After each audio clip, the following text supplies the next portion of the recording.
Hi friends, এখানে একটি শতকরার অঙ্ক দেওয়া আছে। দেখো কি বলেছে অঙ্কতে, যদি এ বি এর 80% হয় তাহলে বি 2 এর কত পার্সেন্ট হবে। দেখো এখানে কি বলেছে, এ বলেছে বি এর 80%, মানে এ কিন্তু ছোট হবে, বি এর 80% বলেছে, বি যা হবে তার 80%। তাহলে ধরে নিই বি যদি সমান 100 হয় তাহলে এ হবে কত, এ হবে 80, যেহেতু বি এর 80%।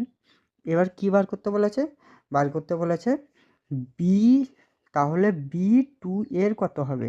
তাহলে এই বি বি টু এর কত হবে, বি 100, টু এ মানে কি, এ সমান যদি 80 হয় তাহলে টু এ সমান কত হবে, টু এ সমান নিশ্চয়ই 80 গুণ 2 সমান 160 হবে।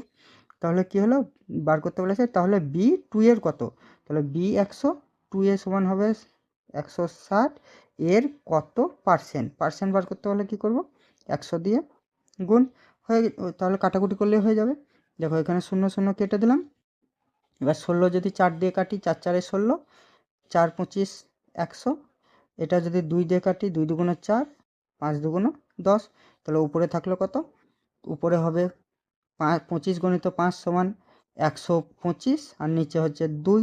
এটাকে ভাগ করলে উত্তর হবে 62.5% হয়ে গেল আমাদের উত্তর। 62.5% সঠিক উত্তর।